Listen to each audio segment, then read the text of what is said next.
Hello students, welcome back to the HSC online audio video lectures initiated by Saint Vidya Mandir Junior College of Science and Commerce. Myself Mrs. Pramila Adya is going to represent the Information Technology 12 Science lectures. Yes students, as we were in the Emerging Technologies chapter, these were the topics which were going to be discussed. Already we have completed one topic, that is basics of IoT, Internet of Things. Today we are going to complete the basics of cloud computing. What do you mean by cloud computing? Let's move ahead.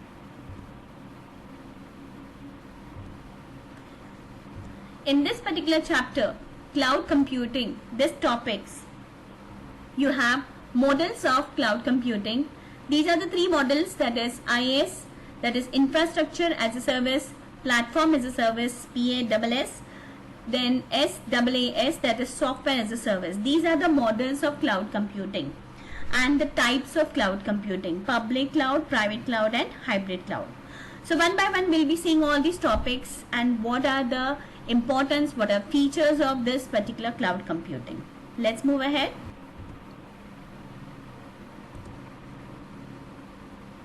The first thing comes, what is cloud computing? You must have heard this word many a times.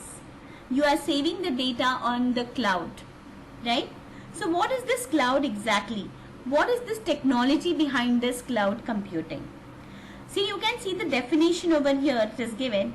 A basic definition of cloud computing is the use of internet for the task you perform on your computer. The cloud represents the internet. Now students, as you can see in the figure itself, there is a cloud which is named as internet, and you can see it is being connected to many other devices, correct? That is, on the cloud, what you have, it is just nothing but a internet service which we say. You can see the definition here which is given in the textbook. Cloud computing gives you access to computing, storage and networking resources on demand. These resources can come from either your own data center or from a cloud provider, correct? So this is the meaning of cloud. That is a data storage which we say, or a computing storage, networking. All these things represent a cloud. Internet connection, of course, we need an internet connection for these things. That is why, that is, you have a data center or you have a cloud provider.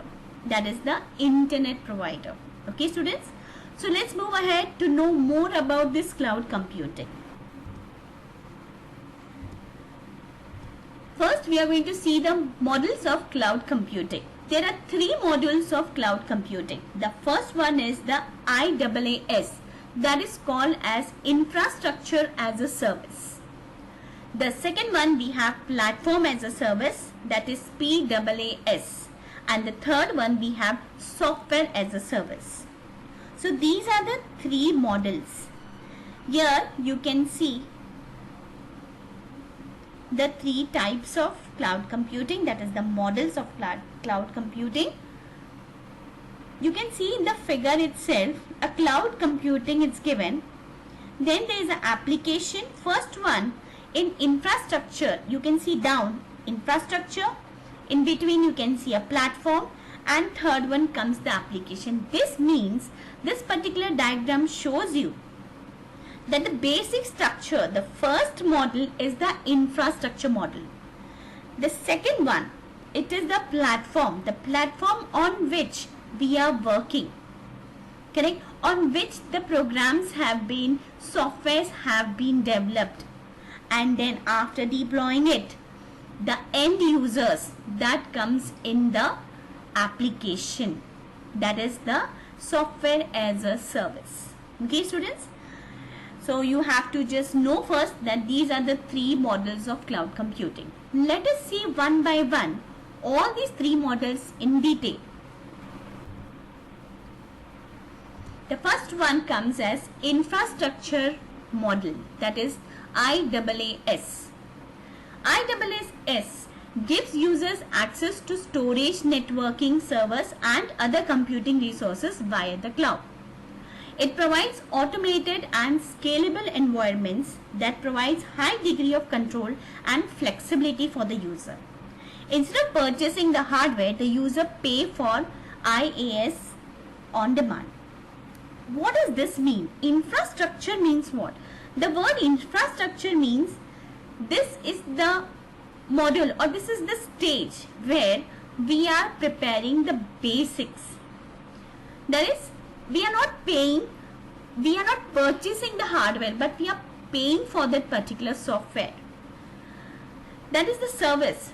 That is called as infrastructure, right? Infrastructure as a service, where I have to, now suppose I'll just give an example. If I want to learn internet, I need a computer.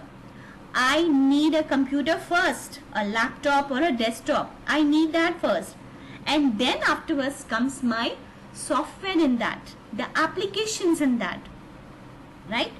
So what is the basic thing you need? You need a PC first. So like this, in this particular model of cloud computing, the first stage comes the infrastructure.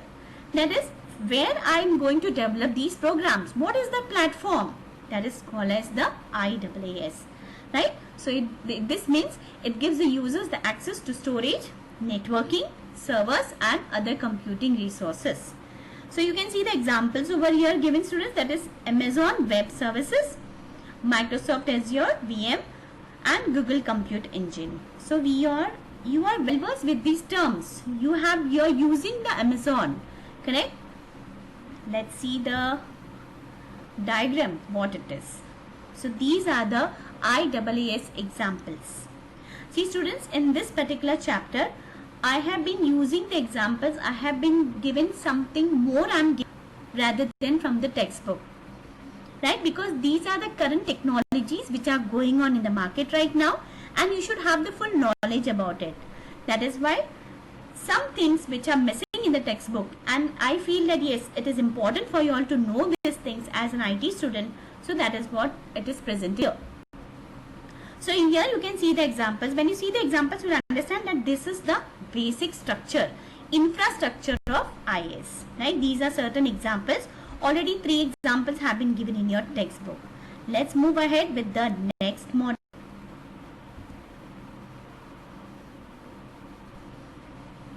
This is the model that comes as platform. Platform as a service, that is PaaS. This service provider offers access to a cloud-based environment in which users can develop, manage and deliver applications. It provides a platform with tools to test, develop and host applications in the same environment. See, this is from the name itself, platform. Now you have got the land, right? Now you want to build the building over here, right? The same way you have got a laptop or you have got your PC. Now what you have to do is you have to start your applications in this, right? For that I have to first develop the software. How to develop the software? In which particular language, which programs I have to use for that? That is called as the PaaS, that is platform as a service. Providers manage security, operating systems, server software and backups. You can see here students, a simple diagram it is given to understand this particular model, that is platform as a service. You can see here service provider platform it is given over here, and it is being connected to data center, softwares and operating systems and cloud services, correct? And then comes the application, that is the end users. Okay, so this is a simple diagram which shows you this thing. Again, to understand this, again you can see another diagram. Coding, whatever coding you have to do to write this particular program, I want to do certain coding, that codings is done in this particular model, deploying it and enjoy that software. This is called as the platform as a service. Okay, coding, whatever coding application, that particular end users, if I want to represent some program or some softwares, then I have to do that coding, that is done on certain platform, right? That platform is given in the PaaS. Let's move ahead.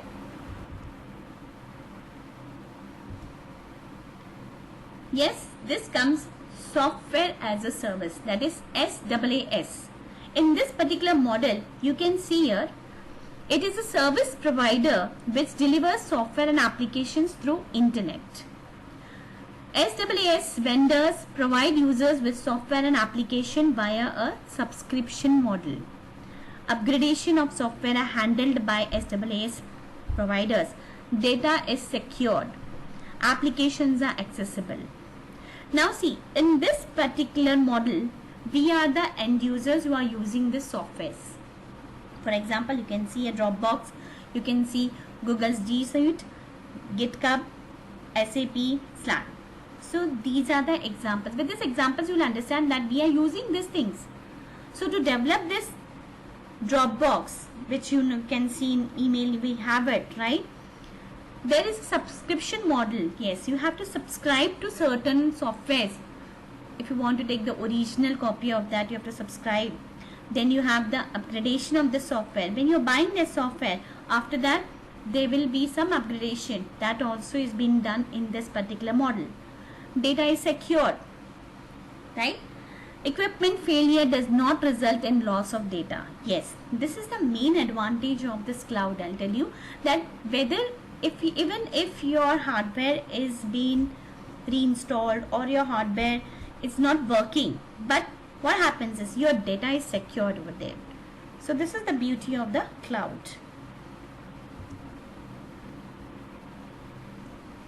This is a simple diagram. You can see here what is SaaS. You can see the servers over here, databases and codings. You can see there is, this is everything comes in this. The infrastructure is there. Then you get the program, that is a platform. Coding and all is been done. And finally comes the application. Can you see this application over here? That is software as a service, right? So that means you have prepared the software and now you are selling this software or sending this software to a particular company who wants to use this thing. What do you give in that? You get a subscription model, you give the upgradation of that and the security of the data, and the end users, those who are applying this thing, how they will be virtually connected. That is the thing that is called as SaaS, that is software as a service. These are the three models, students, which we studied. Let's move ahead.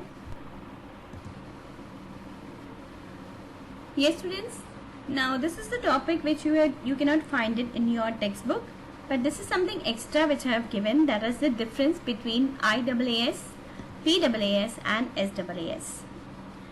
In short, you can remember it very easily. That is why I put it down such points. That is, when we talk about infrastructure, actually the infrastructure, who is responsible to build the infrastructure?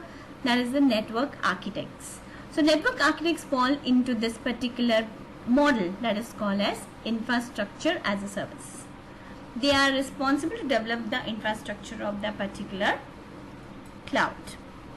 Next thing comes about the application developers. Application developers falls into the platform services. Platform services, as I said, this means that is, if I want to develop a network, then what type of platform I have to be in that. That is, which type of platform will be suitable for that particular software which I am developing.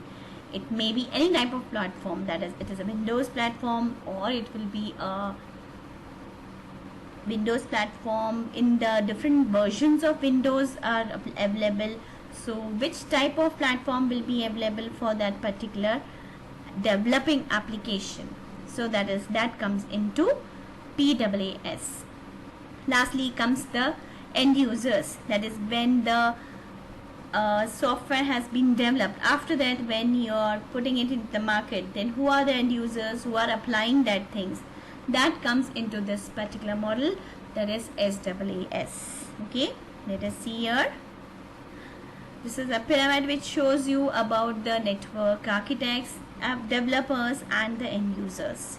You can see over here the network architects. There's a broad band in the network architects, right?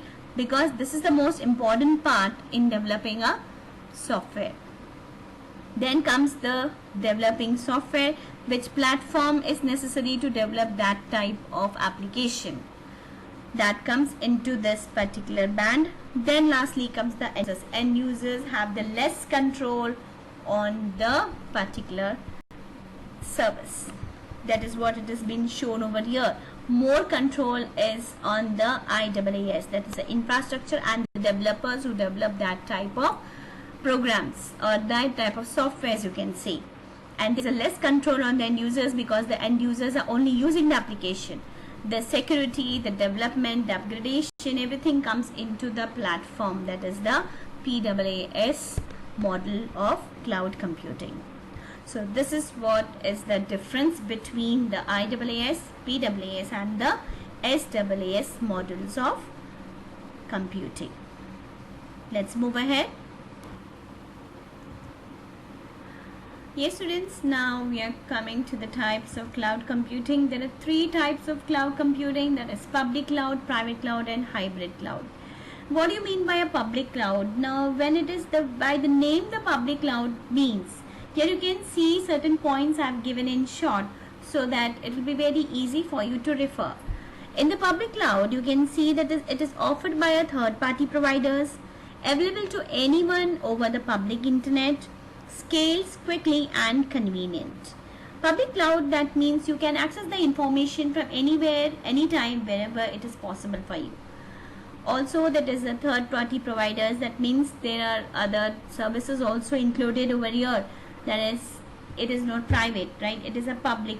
So by the name itself, as I said, you can access the data very easily. You can store the data over this cloud without any authorizations, right? Or any data security. Next thing comes about the private cloud. In the private cloud you can see that is offered to select users over the internet or a private internal network, provides greater security controls, requires traditional data center staffing and maintenance. Such type of private cloud is being developed for the organizations, those who want to secure their data, that is the confidential data, have been secured on the private cloud.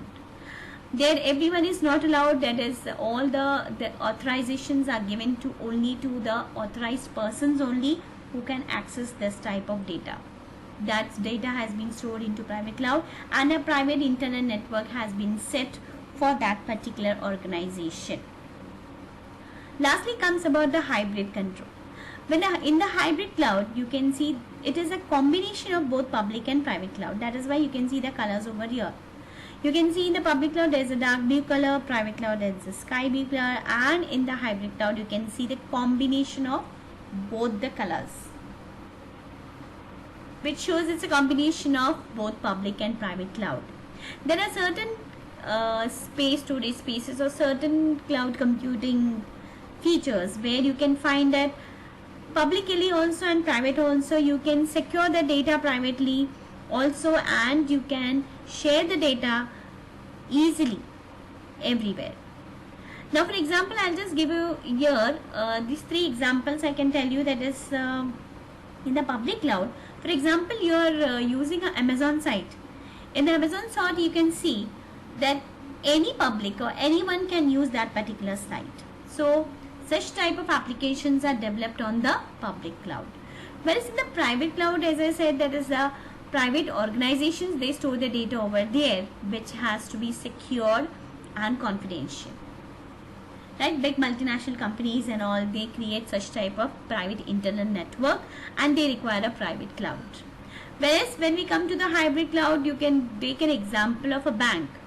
What happens in a bank? There are certain data that has to be stored with you.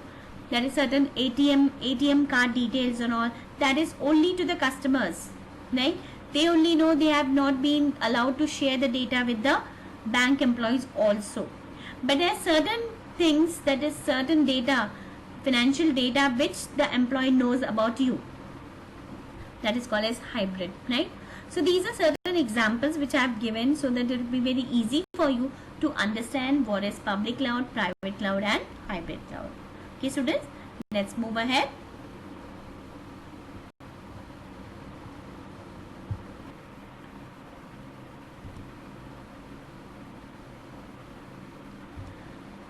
What are these benefits of cloud computing? Benefits why this cloud computing? Now you know what is the definition of cloud computing, what are the modules, how it has been designed, and what are the 3 types of cloud computing. Now let us see the benefits. Now when we talk about the benefits, the main thing is cost saving. Cloud computing are less expensive than the actual overall infrastructure setup for the IT services.